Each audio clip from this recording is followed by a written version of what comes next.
तो हाँ बच्चों, मैं अर्जुन सर ज्ञान निधि चैनल में आपका एक बार फिर से स्वागत करता हूँ। आइए बच्चों, आपके सिलेबस में पढ़ा हुआ जो आपके सिलेबस में आएगा OMR, उसमें आपको आइए देते हैं व्याकरण का पूरा OMR जो आपके व्याकरण से एकदम 100% आएगा।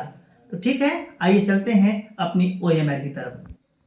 तो आइए, पहला प्रश्न है व्याकरण से यड़ संधि का उदाहरण है। यड़ संधि का उदाहरण क्या है? पहला ऑप्शन है विद्यालय, दूसरा ऑप्शन है यद्यपि, तीसरा है यद्यपि, चौथा है अद्यपि। तो इससे सही ऑप्शन क्या होगा? दूसरा यद्यपि। ठीक। प्रश्न नंबर 2, एकाएक में कौन सी संधि है? एकाएक, पहला गुण, दूसरा यण, तीसरा वृद्धि, चौथा अयादि। तो क्या है? गुण इसमें पहला गुण, दूसरा यण, तीसरा वृद्धि, चौथा अयादि। तो ध्यान दीजिएगा, एक सही क्या है? ऑप्शन 3 वृद्धि। बच्चों ये ध्यान देना, आपके सिलेबस में यण और वृद्धि ही है, तो आपका ध्यान देखिए, 2 ऑप्शन छोड़ दीजिए, क्योंकि माइंड में लगाइए कि हमारे सिलेबस में तो यण और वृद्धि है, तो 2 में से एक ही होगा, तो इसमें होगा क्या? वृद्धि। ऑप्शन 3 यण संधि का उदाहरण नहीं है। ध्यान दीजिएगा, नहीं शब्द नहीं है। तथा, पहला है तथा धन एव, दूसरा है प्रतिधन उपकार, चौथा है अत्याचार और तीसरा अत्याचार, चौथा यदि धन अपि। तो सही ऑप्शन क्या है? तथा धन एव। आइए अगले प्रश्न में चलते हैं। प्रश्न नंबर 4, यड़ संधि का सूत्र है। यड़ संधि का क्या सूत्र है? आदि गुण वृद्धिरेचि, इको यणचि, अक स्वर्णे दीर्घ। तो क्या होगा? ऑप्शन नंबर 3 इको यणचि। प्रश्न नंबर 5, नदी शब्द का द्वितीय का बहुवचन का रूप है। देखिए, नदी, नदी आपके रूप में 4 बार आएगा, लेकिन सही क्या है? नदी, पहला नदी, दूसरा नदीम, तीसरा नद, चौथा नदी। सही क्या होगा? द्वितीय का बहुवचन नदी। Option number 4। आइए अगले प्रश्न पर चलते हैं। प्रश्न नंबर 6, मति शब्द का सप्तमी का एक वचन है। क्या है? मतीनाम, मतीषु, मत्याम, मतीम। तो यहाँ क्या है? मत्याम। Option number 3। आइए अगले प्रश्न पर चलते हैं। प्रश्न नंबर 7, मधु शब्द का चतुर्थी का एक वचन का रूप है। चतुर्थी का एक वचन किसका? मधु का। पहला मधुने, दूसरा मधुभ्य, तीसरा मधुनः, चौथा मधुना। तो क्या होगा? Option number 1 मधुने।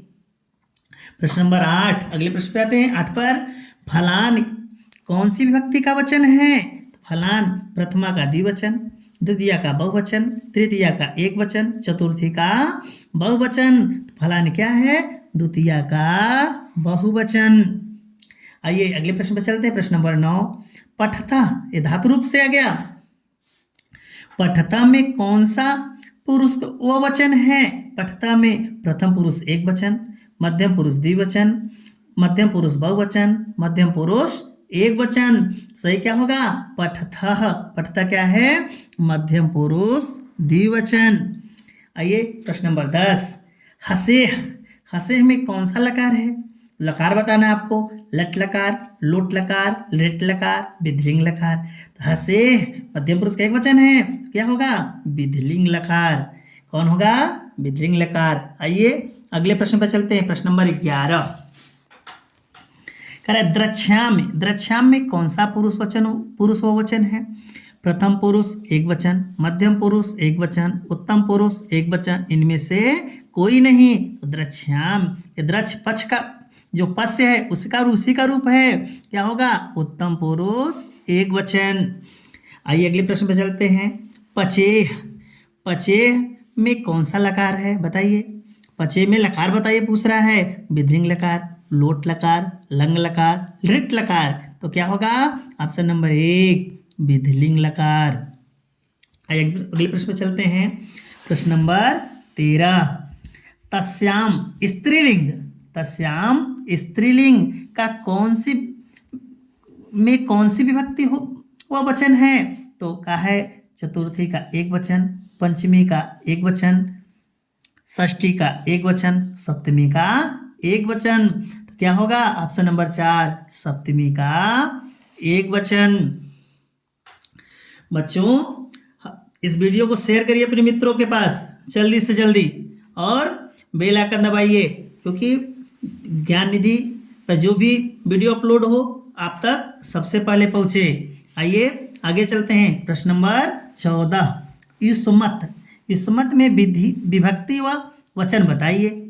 तो क्या करें, पहला है पंचमी का एक वचन, पंचमी का बहुवचन, चतुर्थी का एक वचन, चतुर्थी का बहुवचन। सही ऑप्शन क्या है? ऑप्शन नंबर 2, यानी पंचमी का बहुवचन। अगले प्रश्न में चलते हैं। 15 नंबर, चतुर्मुख में समास है। चतुर्मुख में कौन सा समास है? पहला द्विगु, दूसरा बहुब्रीहि, तीसरा तत्पुरुष, चौथा द्वंद्व। तो क्या होगा? ऑप्शन नंबर 2, बहुब्रीहि समास। प्रश्न नंबर 16, पंचवटी में समास है। पंचवटी में कौन सा समास है?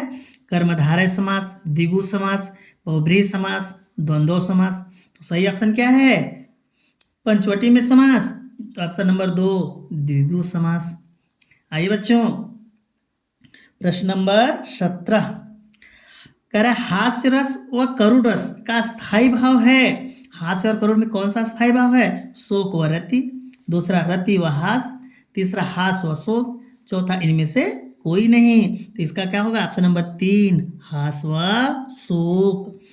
प्रश्न नंबर 18, रोला के पहले व तीसरे चरण में कितनी मात्राएं हैं? तो आपको बताना है 13 मात्राएं, 13-14 मात्राएं, 11-11 मात्राएं, 11-13 मात्राएं। क्या होगा? रोला के पहले और तीसरे चरण में 11 और 13 मात्राएं होती हैं। आइए बच्चों आगे चलते हैं। प्रश्न नंबर 19, करहु अनुग्रह सोय बुद्धिराशि शुभ गुण सदन में कौन सा छंद है? रोला है, रोला, सोरठा, दोहा, चौपाई। तो क्या है इसमें? तो कह रहे हैं सोरठा, ऑप्शन नंबर 2। प्रश्न नंबर 20, घोटक का पर्यायवाची। घोटक का पर्यायवाची क्या है? जल है, दूसरा हाथी, तीसरा घोड़ा, चौथा गाय। तो घोटक का क्या है? घोड़ा। आइए बच्चों, प्रश्न नंबर 21, व्याकरण का थोड़ा लंबा प्रश्न है, इसमें लगभग 30 प्रश्न होंगे, थोड़ा सा लंबा वीडियो होगा, देख लीजिएगा, बहुत इंपॉर्टेंट है व्याकरण की दृष्टि से। प्रश्न नंबर 21 क्या कर रहा है? निम्न में से तद्भव है। क्या तद्भव है? जामाता, धैर्य, नग्न, दिया। तो सही ऑप्शन क्या है? दिया, ऑप्शन नंबर 4। आइए बच्चों अगले प्रश्न 22 पे, निम्न में से पत्र का तद्भव है। पत्र का तद्भव क्या है? पत्ता, चिट्ठी, लेटर, इनमें से कोई नहीं। तो पत्र का तद्भव क्या होगा? ऑप्शन नंबर 1, पत्ता। प्रश्न नंबर 23, निहार में कौन सा उपसर्ग है? निहार में कौन सा उपसर्ग है? नि, न, नी, नी। मात्रा है नी, नी 2 है, नी, नी। तो कौन सही है? ऑप्शन नंबर 3, यानी नी। प्रश्न नंबर 24, दैनिक में प्रत्यय कौन सा है? दैनिक में प्रत्यय कौन सा है? इक, इका, इक, निक। तो कौन है दैनिक में? इक, यानी ऑप्शन नंबर 3।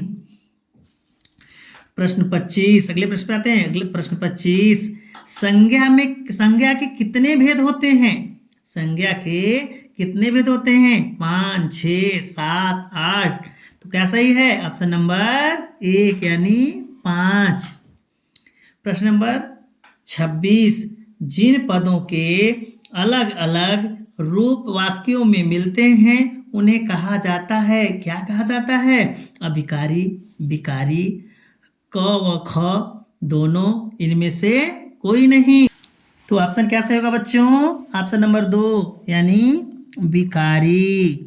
ठीक, आते अगले प्रश्न पे। प्रश्न नंबर 27, गाय शब्द किस प्रकार की संज्ञा है? गाय शब्द किस प्रकार की संज्ञा है? द्रव्यवाचक संज्ञा, दूसरा भाववाचक संज्ञा, तीसरा जातिवाचक संज्ञा, चौथा समूहवाचक संज्ञा। तो गाय क्या है? ऑप्शन नंबर 3, जातिवाचक संज्ञा।